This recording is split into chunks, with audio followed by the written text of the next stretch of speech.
Good morning, guys. Lee Woodrow here from Bigger Fish.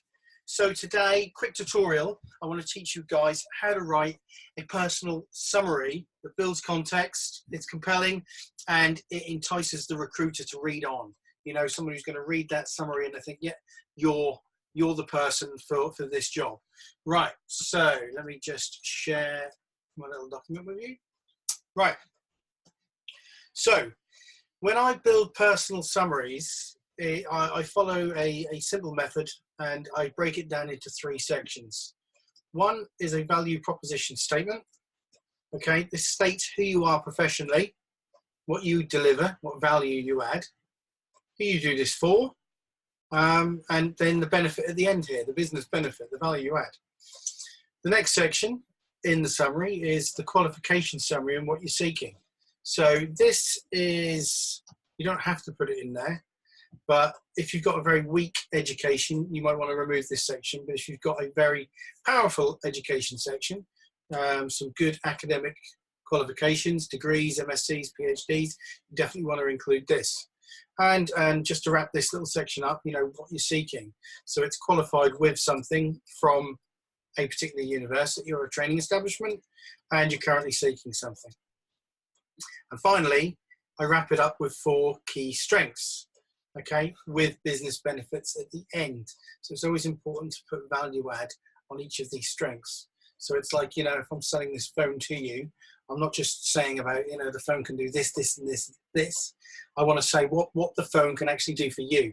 And it's the same with a CV. You are the product. So we're trying to sell you as a product and talk about the business benefits of hiring you for a particular company. So I've got 3 examples here. I'm just going to run you through. So the first example is IT developer example.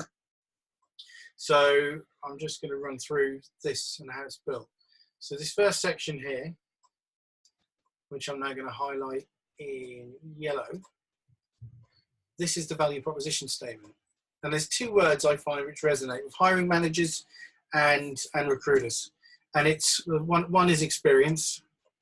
So if you state that you're experienced, and the other is saying that you're an expert in something. So as a business owner, you know, if I hire anyone, I want to hire someone who knows what they're doing, who's competent. And if you say that you're an expert in something, yeah, that's clearly showing that. So here we've got an experienced full stack software developer. So we state who you are professionally straight off the bat. And on a CV, I always highlight this and make it bold, just so it sticks off the page a little bit more. 2 reasons for that. 1, the eye's going to catch it. And 2, if your CV is getting scanned by an applicant tracking system and it sees something in bold, generally it's an important word. So it should get flagged up as a keyword. And the most important keyword on any CV is your title. You need to match, if you can justify it, call yourself what the job description is asking for. So an experienced full stack developer, expert in the analysis, design and development of software solutions using Microsoft's technology stack for public and private sector organizations. So we clearly state what the person does for a living, you know, what they deliver, who for, and it's all there in 1 line. So it's very, very short and sweet. Next, we go into, you know, what you're qualified with, and I'll highlight that in green. So qualified with a BSc and MSc in computer science from a certain university, and currently seeking this could be a permanent position, a contractor position. You know, where is it? Is it in London? Is it in Aberdeen? So within the financial sector, what sector are you looking for? Financial services sector in London. So we clearly state in 1 sentence, and I've joined this up. So it's a qualification from a university and you're currently seeking something. Then we go into key strengths and include. Now this section here, I'll make this blue. This is all of the key strengths. So the first one, facilitating meetings with senior stakeholders and end users to determine business requirements and deliver solutions. So there we've got here about facilitating meetings with senior stakeholders and end users. So that is the strength. And then at the end of it, to determine business requirements and deliver solutions, it's kind of the business benefit, which is wrapped up on the end of that sentence. So there's a little bit of, I call it trichology, psychology behind this. The person who's reading this is thinking, well, he's not just saying, me, I can do this, this, and this. He's putting it into context, what he can deliver for us. And this follows suit. Now, when I usually write these, I write them in the order that you would do them in a project. So it's kind of a chronological order. Next, developing high quality, high performance applications in C++, AngularJS, JavaScript, HTML and CSS. All right, this one's got no benefit on the end of it. You don't need to do it on every single one, but this one just states some languages and code that the guy can use. Building highly scalable, cost-effective solutions using serverless technologies in Microsoft Azure. Another one, mentioning keywords, dropping in lots of keywords. Working within agile environments and following test-driven development methodologies to regularly release robust and scalable software. So again, this one here, this is split into the strength followed by a benefit. So there's a benefit here at the end to regularly release robust and scalable software. So again, this is something that a hiring manager might be looking for. And you've got keywords within here. And then finally, the last one, it starts with and. These are all split up with semicolons here because some of these have got commas inside of them. So it's a rolling list of the strengths. And finally, and integrating disparate systems using SQL Server integration services and web APIs to reduce complexity and ensure data integrity. Okay, so we're kind of wrapping up on a little high note there. So that is how we follow this little method. So let me just make that back to normal. The next one's for a housing and environmental example. So this is a program manager. So again, we clearly state an experienced, and then we go into the actual position, program manager.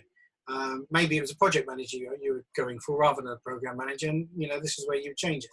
And again, you can call yourself something as long as you can justify it. Again, we're using the word expert at delivering corporate strategic and operational objectives in a political and business environment. Okay, so what we deliver, and who's it for, and then what's the benefit? Typically creating opportunities to enhance business performance, reputation, and image. So there's lots of companies out there which would need this, which would want this. Who doesn't want to enhance their business performance, their reputation, and their image? So these are good words that resonate with either a recruiter or a hiring manager. And then we go into the qualifications. Qualified with a BA Honours in Housing Studies from the University of East Anglia and currently seeking a permanent position within a local council. Okay, great. So we clearly state, how we're qualified and what we're looking for. Then we go into the key strengths. And again, these are built in chronological order. So engaging with senior executives and politicians to gather and understand business objectives. Okay, so engaging with these high-level people is the strength, and the benefit is to gather and understand business objectives. Creating business cases that meet strategic and corporate goals to establish scope and program plans. Developing and maintaining relationships with stakeholders and partners to influence decisions and negotiate services. Making effective use of resources to drive change and business transformation. Continuously improving processes and team performance to ensure successful program delivery. And then finally, there's the last one, and providing positive leadership through walking the talk, motivating personnel, and demonstrating professional integrity. So it builds context. Someone who's reading this, you're taking them on a journey, you're kind of telling them a story, pulling them in. Now, when I usually do the key strengths, so this section, I usually do 4 or 5 of these key strengths, okay? Depending on how much room there is in the CV or the resume that I'm writing. 4 is perfect. 5 is okay. And again, when I'm writing these are usually coming out around 9 lines deep. I don't ever go beyond that. And again, on a CV, this depends on what size font you're using and what style of font. Right, the last one is an engineering example, kind of an oil and gas example. So an experienced subsea engineer with 10 years of oil and gas experience. So this one's slightly different. It's, we're saying an experienced subsea engineer with 10 years of oil and gas experience, covering both deep water projects and upstream joint venture operations. And then we're going into what they're delivering technical and business support for subsea design, execution, and intervention. So we're wrapping this up, even that first line, there's so many keywords in there. Whoever's reading this totally understand what the guy or the girl does. Qualified with BEng or MEng and MEng in mechanical engineering from Louisiana State University. I'm currently seeking a permanent position with a major oil and gas operator in the US. So we're saying the position that we're looking for, not a contractor. This is a permanent position he's looking for, and who they want to work for and where, what location in the world. Then we go into the key strengths include managing subsea surveillance and integrity management to ensure assets are safe and optimized for performance. So at the end here, we've got assets are safe and optimized for performance. This is the kind of thing which someone in the oil and gas industry, specifically an oil and gas operator, is going to want. They're going to want the assets to be safe and optimized because this is going to save them money and create more revenue. Acting as a client site representative and delivering safety leadership to promote health, safety, security and environment, monitor performance and aim for goal zero. So this is another great one. I actually believe this one came from Shell because Shell state the goal zero. Driving top quartile cost efficiency as a certified CI practitioner. So we've got this certified practitioner, name dropped in here, and what we're doing, we're driving top quartile cost efficiency and leading continuous improvement efforts. And a continuous improvement is a big buzzword at the moment. Next, maintaining oversight of technology and R&D related to subsea underwater inspection and surveillance to support asset management teams. So again, full of contextual keywords.